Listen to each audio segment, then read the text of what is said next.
दोस्तों, आप सभी को नए साल की ढेर सारी शुभकामनाएं। स्टोर रूम की पुरानी संदूक में कागजों के बीच एक किताब को पुरानी एल्बम मिल गई। सब कुछ भूल वो उस एल्बम में तस्वीर देखने लगी। कब दोपहर से कब शाम हो गई उसे तो पता ही नहीं चला। ऑफिस से लौट युवराज उसे ढूंढते हुए स्टोर रूम में आया। तब एकता को समय का पता चला। एकता को पुरानी एल्बम लिए देख युवराज ने कहा, फिर पुरानी यादों में उलझी हैं आप। युवराज के आप शब्द कहने पर एकता ने भी जवाब में कहा, जैसे तुमने नहीं छोड़ी मुझे आप कहने की आदत। युवराज कुछ कहता उससे पहले पापा पापा कहते परी आ गई। दोनों की 5 साल की नन्ही सी बेटी ढूंढते हुए वहां आ गई थी। उसके चेहरे को देखते ही युवराज समझ गया कि अपने भाई की शिकायत करने आई है। फिर बोला, अरे मेरी परी को उसके भाई ने फिर से क्या कर दिया? परी बोली, पापा भैया बोलता है मुझे अस्पताल से ले आए थे, वो भी भाई के कहने से। मैं आपकी और मम्मी की बेटी नहीं हूँ। युवराज ने एकता को देखकर कहा, आपसे बातें बाद में होंगी, पहले मैं मेरी परी की शिकायत दूर कर लूँ। एकता ने हंसकर कहा, हाँ हाँ क्यों नहीं, अब तुम्हारी राजकुमारी जो आ गई। हंसता हुआ युवराज परी को गोद में उठाए बच्चों की नोकझोंक सुलझाने चल दिया। पीछे से एकता भी बाहर आ गई और घर के कामों के बीच मन रह रहकर पुरानी बातों को याद कर रहा था। युवराज जो आज उसका हमसफ़र है, कभी देवर था उसका। उसके ससुर फौज में थे, मायका भी फौजियों वाला ही था। वो ग्रेजुएशन में थी, अपने मामा के बेटे की शादी में गई थी। भाई भी फौज में था और मामा भी। वहीं युवराज के पिता कर्नल रस्तोगी अपने बड़े बेटे राजवीर की और पत्नी के साथ शादी में आए थे। मामा बेटे यानी एकता के भैया और राजवीर दोस्त थे। दोनों एक प्राइवेट कंपनी में जॉब करते थे। शादी के चहल पहल में कर्नल साहब को एकता बहू के रूप में राजवीर के लिए पसंद आ गई। उन्होंने अपनी पत्नी से जिक्र किया तो पत्नी को भी एकता पसंद आ गई और उन्होंने अपने बेटे राजवीर से एकता के लिए पूछा तो राजवीर को भी एकता बेहद पसंद आई। दूसरे दिन कर्नल साहब ने अपने दोस्त से एकता के माता पिता से बात करने को कहा और जब ये बात मामा को पता चली तो वो भी राजी थे इस विवाह के लिए और कुछ ही दिनों में एकता और राजवीर की सगाई कर दी गई। शादी 6 महीने बाद रखी गई। वो 6 महीने दोनों में लेटर का आदान प्रदान होता रहा। दोनों एक दूसरे को समझने लगे अच्छी तरह से। शादी के समय लगा ही नहीं कि जैसे अनजान लोगों के बीच जा रही है। सबके बारे में कितना कुछ राजवीर ने चिट्ठी के माध्यम से बतला दिया था। ससुराल जैसा कुछ लग ही नहीं रहा था उसे, बिल्कुल बेटी की तरह ही अपनाया था सासू माँ और ससुर ने। 15 दिनों के बाद एकता राजवीर के साथ चली गई जहाँ वो जॉब करता था।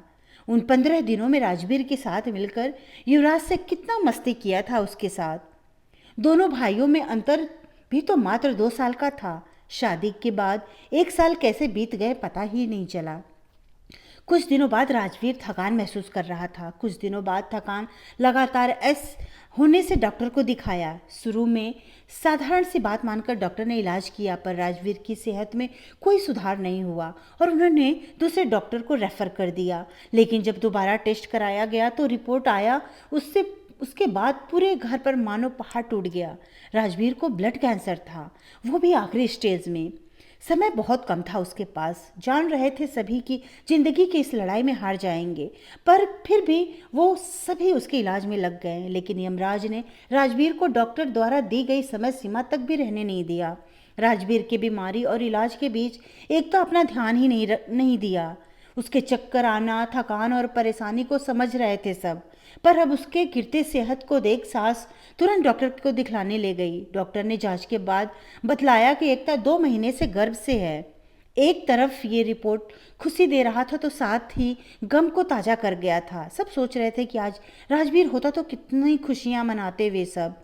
हमेशा हंसने वाले उसके ससुर जी जब उसके गर्भवती होने का सुने तब से चुप चुप रहने लगे हैं। वो हमेशा जैसे किसी चिंता में रहते थे। कई बार पूछा पर हर बार वो टाल जाते। सासू माँ से भी कहा उसने और युवराज से भी फ़ोन पर बोली कि पापा जी हमेशा चिंता में दिखते हैं, पूछने पर कुछ बतलाते नहीं।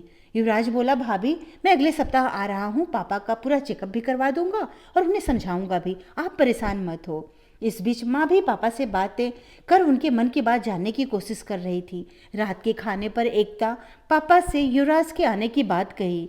एकता ने युवराज के आने की बात कही।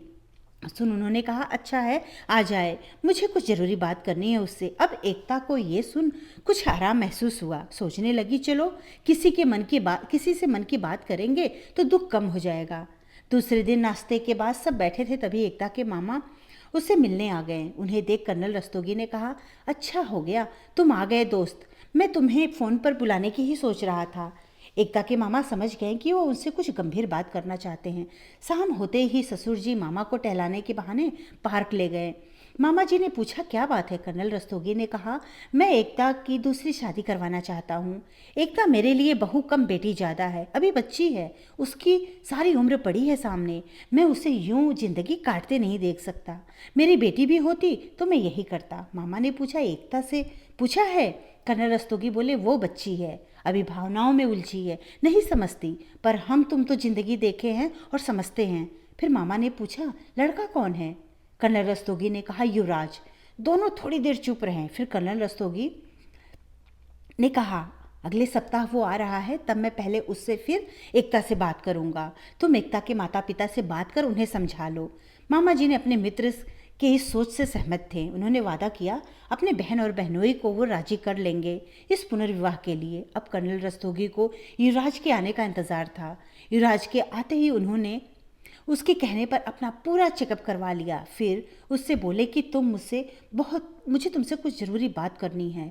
रात के खाने के बाद एकता और सास ससुर माँ किचन समेट रही थी, तभी युवराज के साथ कर्नल रस्तोगी बाहर टहलने निकल गए।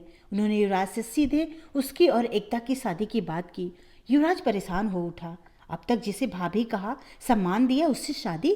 युवराज बोला, पापा ये भैया की यादों के साथ धोखा होगा। कर्नल साहब बेटे की उलझन समझ रहे थे। उन्होंने उसे कहा, नहीं ये धोखा नहीं होगा, तुम उसकी यादों को संभाल रहे हो, वो खुश होगा तुम्हारे इस निर्णय से।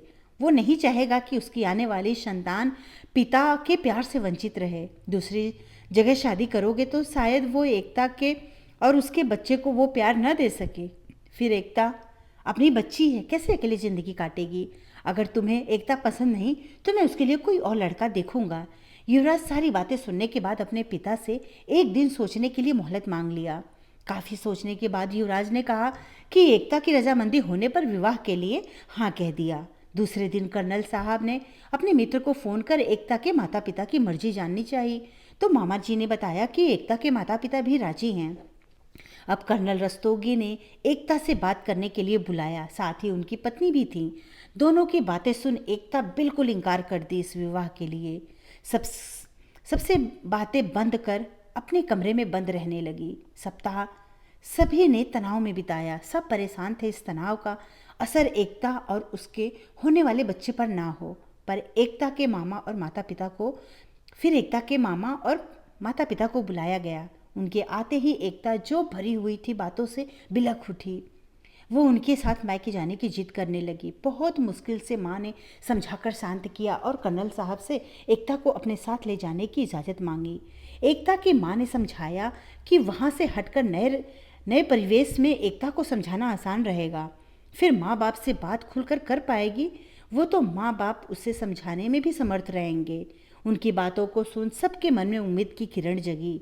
मायके में थोड़े दिन बिताने पर माँ ने एकता को समझाना शुरू किया। पहले तो एकता बात सुनने को तैयार नहीं थी, लेकिन माँ की बातें सुन सोचने पर मजबूर हो रही थी। धीरे धीरे एकता को बात समझ आ रही थी कि सब उसके और बच्चे की भलाई के लिए निर्णय ले रहे हैं। कुछ दिनों बाद उसने भी अपनी सहमति दे दी शादी के लिए। उसके हाँ कहते ही दोनों परिवार ने बहुत ही सादगी से उसकी और युवराज की शादी करवा दी। शादी की शुरुआत में कितनी असहज थी वो युवराज के साथ। युवराज ने तब बहुत सहनशीलता दिखाई थी। कितने संयम के साथ इस रिश्ते में उसे धीरे धीरे सहज होने का समय दिया था। आज शादी के 10 साल होने जा रहे थे। दोनों के 2 बच्चे हैं। अपने बड़े बुजुर्गों के इस फैसले पर दोनों को नाज है। धन्यवाद दोस्तों। कहानी अच्छी लगी तो लाइक और सब्सक्राइब जरूर करें और दोस्तों को शेयर भी जरूर करें।